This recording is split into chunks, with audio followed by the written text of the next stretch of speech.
আপনি কি কখনো এমন কাউকে দেখেছেন যে মানুষটা হাজার চাপের মতো শান্ত থাকে?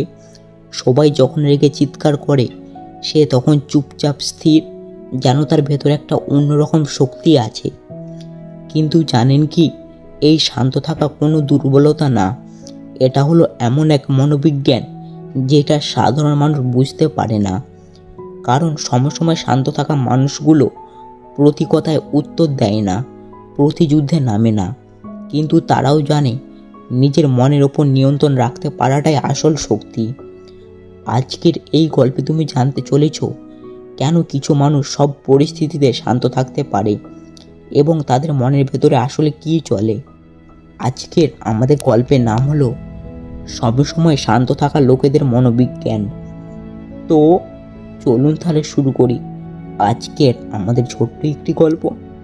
রাত তখন প্রায় 11টা। বাইরে হালকা বৃষ্টি পড়ছে।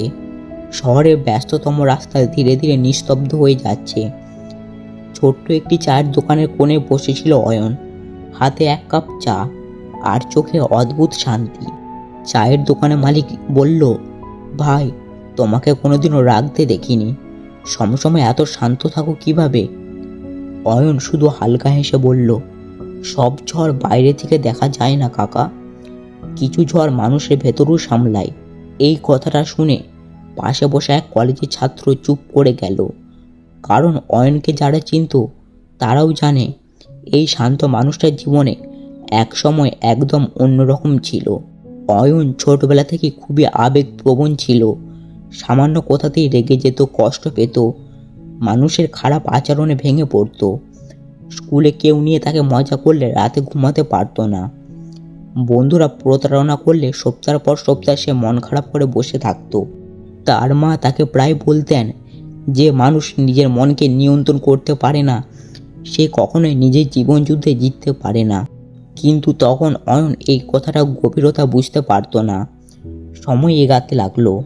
কলেজে ওঠার পর অয়ন জীবনে প্রথম বড় ধাক্কা আসে। যাকে সে সবচেয়ে বেশি বিশ্বাস করত সেই বন্ধুই তার পেছন থেকে একদিন বিশ্বাসঘাতকতা করলো। পুরো ক্লাসের সামনে অয়নকে অপমান করা হলো। সেদিন বাড়ি ফিরে অয়ন দরজা বন্ধ করে কাঁদতে লাগলো। রাগ, অপমান, ঘৃণা সব মিলিয়ে তার ভেতরে একটা আগুন জ্বলছিল। সেদিন সে ঠিক করেছিল পরের দিন গিয়ে ঝগড়া করবে। কিন্তু রাতে তার বাবা শুধু এসে একটি কথা বলল, শান্ত থাকা মানুষ দুর্বল না অয়ন, শান্ত মানুষরাও জানে কোন যুদ্ধটা লড়তে হয় আর কোনটা ছেড়ে দিতে হয়।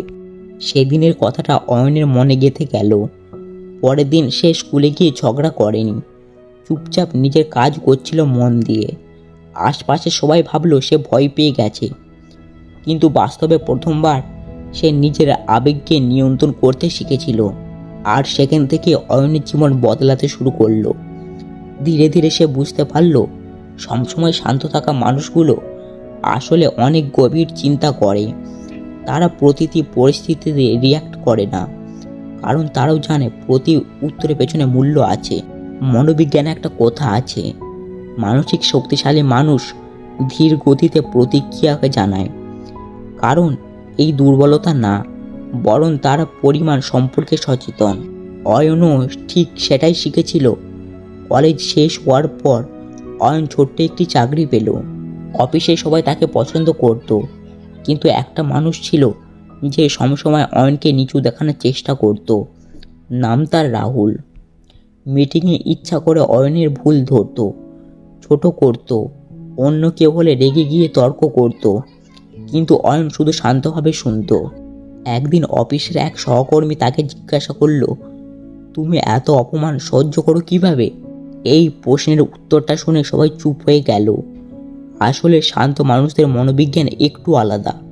তারাও জানে বেশিরভাগ মানুষ নিজের কষ্টের অন্যের ওপর ঝগড়া, তাই তারা প্রতি কথাকে ব্যক্তিগতভাবে দেখে না। তারা কম কথা বলে, তারা পর্যবেক্ষণ বেশি করে, তারা রাগ কম দেখায়, কিন্তু বেশি বোঝানোর চেষ্টা করে। কারণ তাদের জীবনে একটি সত্য বুঝে গেছে, প্রতি যুদ্ধ জেতা জরুরি না, মানসিক শান্তিতে বাঁচিয়ে রাখাটা জরুরি। অয়নের জীবনে ঝড় থেমে যায়নি। একসময় তার মা খুবই অসুস্থ হয়ে পড়ল। হাসপাতালে দিনের পর দিন কাটাতে লাগলো। টাকা কম, চাপ বেশি, আত্মীয়দের হাজারো কথা, কিন্তু সবাই অবাক হয়ে যেত। এত কিছুর মধ্যেও অয়ন ভেঙে পড়ছে না কেন? কারণ সে একটি জিনিস শিখে গিয়েছিল, প্যানিক করলে সমস্যা ছোট হয় না, বড় মানুষ দুর্বল হয়ে যায়।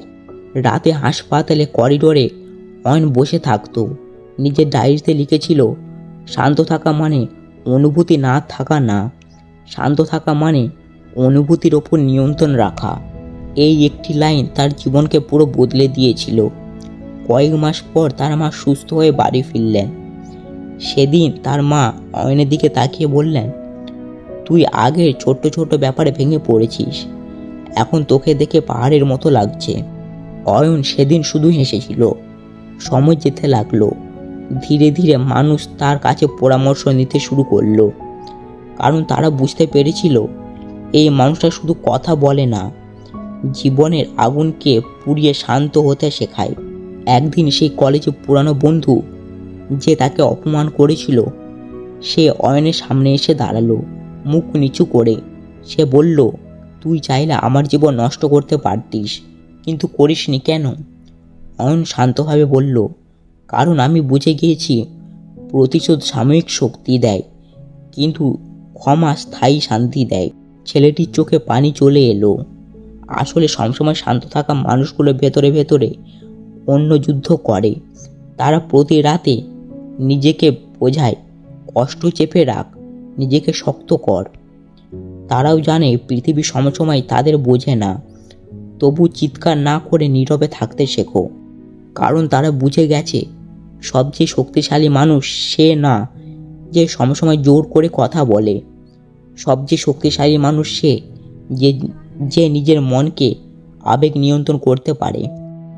বৃষ্টি ভেজা সেই রাতে চায়ের দোকানে অয়ন শেষ চুমুক দিয়ে উঠে দাঁড়ালো। চায়ের দোকানে কাকা আবারও বললেন, ভাই, তোমার জীবনে সবচেয়ে বড় শিক্ষা কি?